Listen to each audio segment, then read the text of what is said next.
Hi friends, welcome to Anjali family. இன்றைக்கி நாம் அஞ்சலி ஃபேமிலியில் ஒரு நல்ல டிஷ் ஒன்று செய்ய போகிறோங்க. ரொம்ப உடம்புக்கு நல்லது, ஆனால் யாருக்குமே பிடிக்காத ஒரு டிஷ். அது நிறைய யாருமே சாப்பிட மாட்டாங்க. ஏன்னா அது வந்து ஸ்மெல் வரும் அப்படின்றதுனால யாரும் சாப்பிட மாட்டாங்க. ஆனால் அது சாப்பிட்டா வந்து யானை பலம் இருக்கும் அப்படின்னு சொல்லுவாங்க. அதை வந்து நம்ம சாம்பார் வச்சு விரும்பி சாப்பிட்றத விட நம்ம வந்துட்டு சட்னியாக அரைச்சி சாப்பிட்லாம். அது என்னென்னா முள்ளங்கி தாங்க. முள்ளங்கி சட்னி எப்படி அரைக்கிறதுன்னு இன்றைக்கி பார்க்க போகிறோம். வாங்க வீடியோக்குள்ளே போகலாம். அது நான் இப்போ வந்து ஒரு பாதி முள்ளங்கியை வந்து எடுத்து நல்லா சீவிட்டு பாருங்கள், இந்த மாதிரி கட் பண்ணலாம். பாருங்கள், நான் உங்களுக்கு வந்து கட் பண்ணுறது எப்படி ஈஸியாக கட் பண்ணுறது வந்து டிப்ஸ் வந்து சொல்லுவாங்க. இந்த மாதிரி கட் பண்ணிவிட்டு இப்போது இதை இப்படி கட் பண்ணிக்கலாம். பாருங்கள், இந்த மாதிரி பொடிசாக நல்லா கட் பண்ணி எடுத்துக்கலாம். சீக்கிரமாக கட் பண்ணணும், காய்களை கட் பண்ணணும் அப்படின்னா இந்த மெத்தடில் கட் பண்ணிங்களேன்னா நீங்கள் வந்து சீக்கிரமாக காய்களெல்லாம் கட் பண்ணிடலாம். இப்போது நான் வந்துட்டு கடாய் வச்சு கொஞ்சம் ஒரு 2 டீஸ்பூன் அளவுக்கு எண்ணெயை ஊற்றிட்டேன். எண்ணெய் சூடாகட்டும். அந்த முள்ளங்கி கட் பண்ணி வச்சுருக்கிற முள்ளங்கி அதில் சேர்த்துட்டு நல்லா வறுக்கலாம். நல்லா கலந்து விடலாம். அப்போ தான் நல்லா வந்து முள்ளங்கி வந்து அந்த பச்சை தன்மை போகிற அளவுக்கு நல்லா நம்ம வந்து வதக்கி எடுத்துக்கலாம்.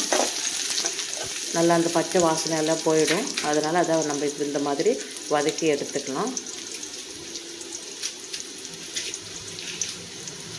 நல்லா அந்த அந்த எண்ணெயிலே வந்து முள்ளங்கி வந்து நல்லா வேகணுங்க.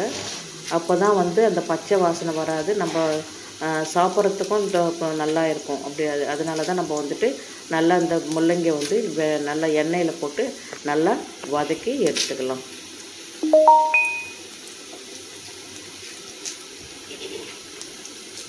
பாருங்கள், அப்படியே வந்து வேகுது பாருங்கள். அந்த எண்ணெயிலே வந்து நல்லா வெந்துட்டு இருக்குது. இப்போ வந்து நம்ம ஒரு வெங்காயம் எடுத்திருக்கேன். வெங்காயத்தை நம்ம வந்து கட் பண்ணிக்கலாம்.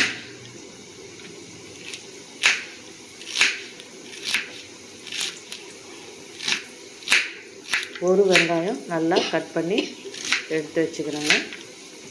இப்போ நம்ம செய்கிற சட்னி வந்து ஒரு 3 பேர் சாப்பிடலாம். அந்த அளவுக்கு தாங்க இப்போ சட்னி செஞ்சுருக்கேன். வெங்காயம் நல்லா வெட்டி கட் பண்ணி வச்சாச்சு. இப்போ பாருங்கள், முள்ளங்கி வந்து நல்லா எண்ணெயில் வந்து நல்லா வெந்துருச்சு. இப்போ நம்ம வந்து இதை ஒரு தட்டுக்கு எடுத்துக்கலாம்.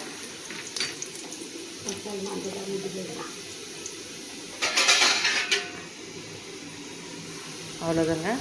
இது வந்து நம்ம ஒரு தட்டில் எடுத்து வச்சுக்கலாம்.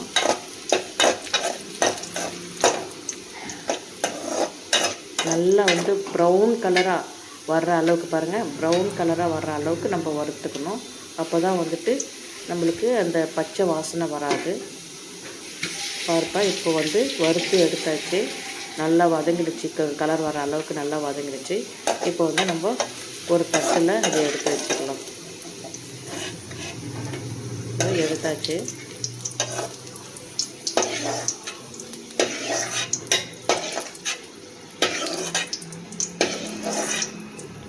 இப்போது இந்த எண்ணெயிலேயே, அதாவது வந்து முள்ளங்கி வதங்கின எண்ணெயிலே வந்து நம்ம வந்து வெங்காயம் கட் பண்ணி வச்சுருக்கிற வெங்காயத்தை சேர்த்துக்கலாம். இதுவும் நல்லா வந்து கலர் வர அளவுக்கு நல்லா வதங்கணும்.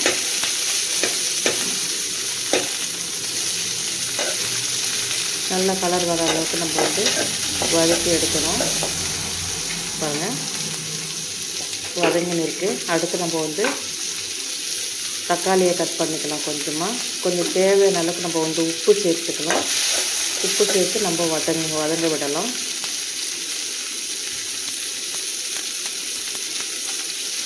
ரெண்டு காஞ்ச மிளகாய் சேர்த்துட்டு இருக்கேன் நான். இப்போது தக்காளி நம்ம வந்து 2 தக்காளி எடுத்துருக்கேன். 2 தக்காளியை வந்து கட் பண்ணி எடுத்துக்கலாம்.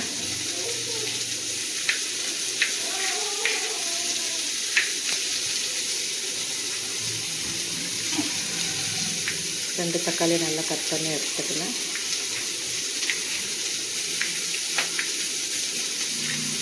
இப்போ இதையும் நம்ம வந்து வதங்க விடலாம். வெங்காயம் நல்லா கலர் வர அளவுக்கு வதங்கி வச்சு இப்போ தக்காளியை சேர்த்து நம்ம வதங்க விடலாம்.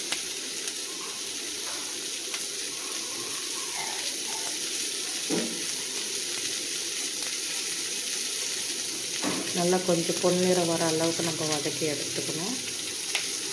அப்போ தான் வந்து பச்சை வாசனை வராது. நம்ம சட்னி தான் அரைக்கிறோம். ஒரு பிஞ்சு அளவுக்கு வந்து நம்ம இஞ்சி எடுத்துக்கலாம்.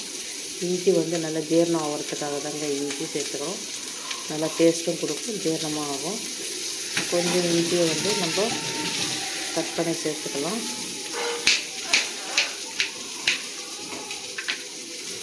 இஞ்சியை கட் பண்ணிக்கலாம்.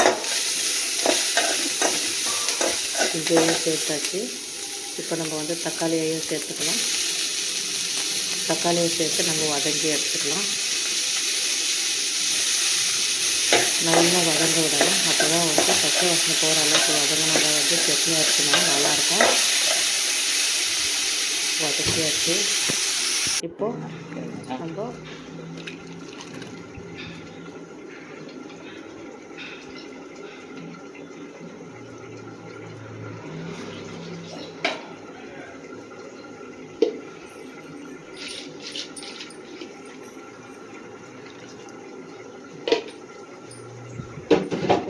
நல்லா வதங்கியாச்சு. வதங்கின உடனே நம்ம முள்ளங்கியும் இதிலே